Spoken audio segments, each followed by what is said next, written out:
Bonjour, donc on est chez nos amis japonais. On a la chance et l'opportunité de vous montrer comment ils fabriquent un poisson nageur. C'est vraiment une exclusivité parce que généralement, ils n'aiment pas trop ça. Il y a les secrets professionnels, les secrets de production. Donc, je vous fais voir un petit peu. Là, on est sur le Shark 40S de la gamme Adams. Et en fin de compte, voilà, je passe de l'autre côté de la caméra. Hop, c'est les toutes nouvelles machines qu'ils ont fait venir du Japon.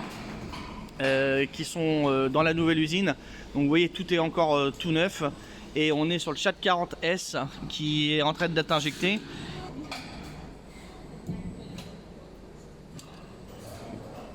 We have the queen and Kun from me from law that one goes in there and even law. But go about law only me. But we would money. Now we'll I'm going to without doubt. That to you what?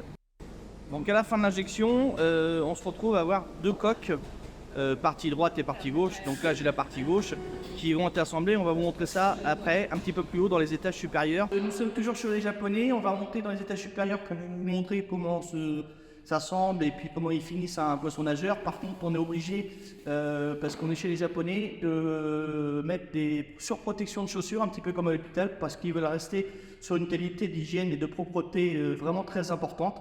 Donc là, on nous oblige, donc avec la petite machine, je mets mon pied dedans, j'appuie, je suis chaussé. Yes. Yes. Good eating. Oui. Ok, thank you. Voilà. Donc là, on a mis les chaussures et on monte aux étages pour montrer la suite d'un poisson nageur, comment c'est fabriqué. Nous sommes à l'étape de, une fois qu'ils ont collé, donc on n'a pas pu aller voir comment est fait le collage parce que c'est sur l'état de fabrication, parce qu'ils ont des cols vraiment, c'est eux qui fabriquent leur colle, donc là on n'avait pas le droit. Par contre là on est à la fin de la détection des produits. C'est-à-dire que chaque produit est identifié et vérifié. Et là, vous voyez, on est dans la Detective Product Area, c'est-à-dire qu'ils détectent les produits un par un où il y a des soucis et ils mettent un mot de scotch et le produit va au rebut malheureusement parce que c'est un produit qui ne correspond pas aux normes de qualité japonaises. Faut savoir qu'il y a énormément de qualité et de contrôle de qualité. Donc là, ces poissons-là, rebut. Donc ici, vous avez toute la fabrication. Je vais vous montrer nos Jack 50 qui sont fabriqués. Voilà, donc ils sont fabriqués, ils les mettent à peu près par 50 pièces pour la détection de ce qui ne va pas. Et là, vous avez votre petite Jarbec 50 qui va finir dans la rivière française, qui est finie et où il n'y a aucun souci. Donc là, on continue, ils vont tester, on va vous montrer, une fois que l'assemblage des deux coques est fait avec le plombage et les accroches pour les anneaux brisés, comment on fait pour détecter la moindre infiltration d'eau. Je vous montre ça, je passe de derrière la caméra, hop, parce que j'ai pas le droit de filmer la lame, j'ai juste le droit de filmer le process. Donc là, vous voyez, la dame, elle est en train de, sur sa machine, de plonger les coques. Et là, avec son tamis, elle vérifie s'il y a des bulles d'eau. Et hop, ça va dans le panier, c'est validé. Et ensuite, on passe sur la machine qui est ici. Et là, on va faire le même test, mais avec de la pression. C'est-à-dire qu'ils vont monter à 2 millibars à peu près de pression pour vraiment détecter la moindre fuite ou infiltration d'eau. Voilà. Donc là, je fais le process parce que je peux pas filmer la dame qui fait, parce qu'ils veulent respecter leur personnel. Donc en fin de compte, là, avec le pistolet, on va enlever toutes les poussières pour qu'ils puissent coller les yeux, pour vraiment que les yeux ils collent super bien avec la colle époxy. Donc en fin de compte, ils passent les produits un par un pour enlever la poussière, parce que selon les étages, les produits peuvent prendre la poussière, malgré que c'est hyper propre, mais toujours qualité supérieure. Un petit coup d'air pour pouvoir coller les yeux sans avoir aucune poussière. Toujours la qualité. Regardez la dextérité avec laquelle elle travaille, la vitesse, hop.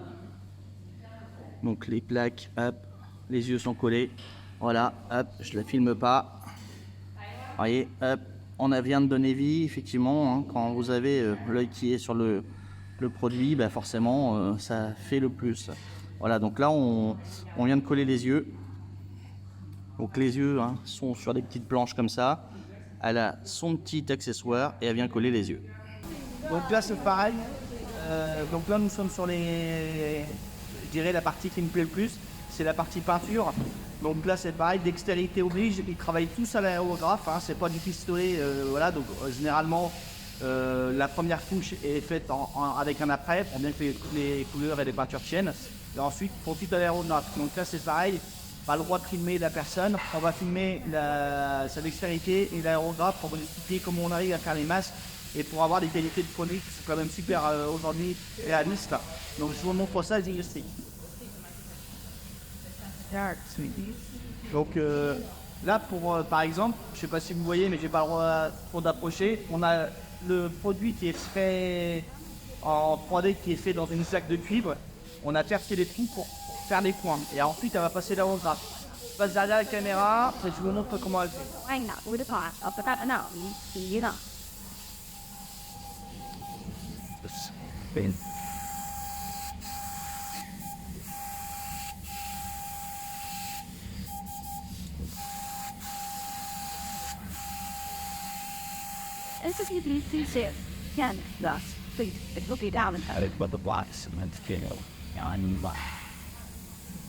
Donc là, elle teste, ça vient de changer de la peinture. Là, elle va chercher un autre masque. Et là, on va faire les tâches un peu comme une truite méditerranéenne. Hein.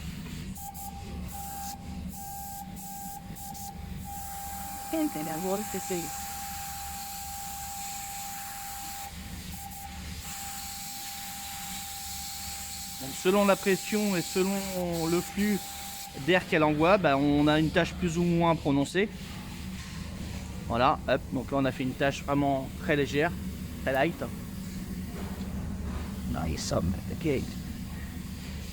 Donc c'est que je l'empêche un peu de travailler, donc voilà, et là c'est reparti, on rattaque les tâches sur le deuxième. Donc là c'est une demande d'échantillon qu'on a fait pour un nouveau coloris 2024-2025.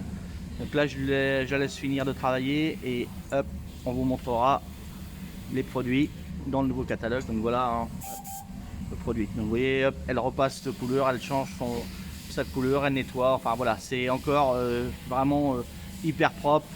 Vous voyez, il travaille avec des aérations, ce qui n'est jamais trop le cas en Chine. Voilà, donc la technique est différente. Donc là, on est sur la phase de montage des anneaux brisés et des hameçons trip. Vous allez voir qu'elle est un peu plus rapide que moi, donc je passe derrière pour toujours pas la prendre en vidéo. Vous allez voir, c'est assez surprenant.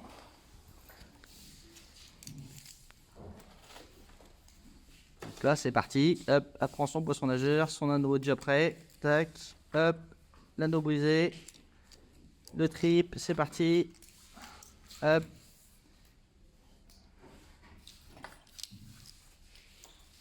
Donc la dextérité, c'est pas la mienne. Hein.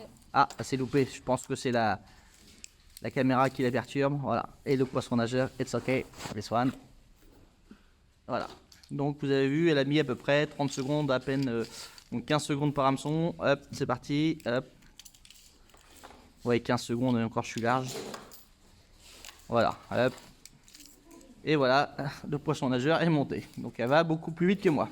Donc là, on est dans la pièce secrète de chez nos amis japonais. Chaque client, hein, donc à base D, voilà. Chaque client, on a, donc là vous voyez, c'est nos deux caisses, nos deux colonnes, où à chaque fois, hop, je prends par exemple les wobblers, donc je peux pas vous montrer les fiches, c'est top secret, mais ils gardent un échantillon de chaque produit pour à chaque fois valider le produit. Vraiment regarder si la couleur correspond, si les reflets, si les masques, ce qu'on appelle les masques, c'est par exemple ici les strips, donc les rayures, sont exactement conformes à ce que nous avons demandé, donc le cahier des charges. Vous avez toutes les fiches hein, ici. Donc vous voyez, on a toute notre gamme qui est bien rangée ici, que je fasse pas de bêtises. Donc là, on a par exemple les 60S. Voilà, donc toute notre gamme est répertoriée ici. Et après, à côté, c'est les d'autres sociétés japonaises, mais on n'a pas le droit de filmer, ce qui est complètement logique. Voilà. Donc, vous voyez, toujours le process de qualité. On fabrique une phase, on fait qualité, on fabrique, on fait une phase de process qualité, etc., etc. C'est pourquoi aujourd'hui, un poisson nageur dit japonais, fabrication japonaise est toujours plus cher qu'un produit chinois parce que les phases à chaque fois de vérification de qualité, forcément ça coûte. Donc, mais par contre, vous avez un produit à la fin qui est top de chez top. De retour d'Asie, après 13 jours, avec de nombreux vols entre l'Asie pour aller voir les différents fournisseurs. Aujourd'hui, on a présenté un petit peu comment sont fabriqués dans le reportage des poissons nageurs Adams. Donc là, c'est pour vous montrer un petit peu les nouveautés 2024, donc avec des nouveaux coloris pour le minnow notamment. Donc là, très très beau coloris, c'est ce qu'on vous avait expliqué. Vous pouvez retrouver les tâches comme on a vu dans le reportage au niveau de la peinture. Donc la série 55 et nos petites jerks 50, le best-seller aujourd'hui chez Adams avec le minnow forcément. Et voilà les nouveaux coloris pour la saison 2024. Vous les retrouvez dans de nombreux points de vente, dans les petites boîtes noires marbrées avec le petit logo Adams. Toujours monté soit en BKK, soit en heure, parce que pour la truite, c'est important d'avoir un piquant qui tienne la route. Souvent de fois, on pêche sur des torrents avec des galets, du sable, donc les hameçons ont tendance réellement à s'émousser. Donc voilà, je vous souhaite une bonne ouverture à tous. J'espère que le reportage va vous plaire et je vous souhaite à tous de faire de nombreux poissons. À bientôt.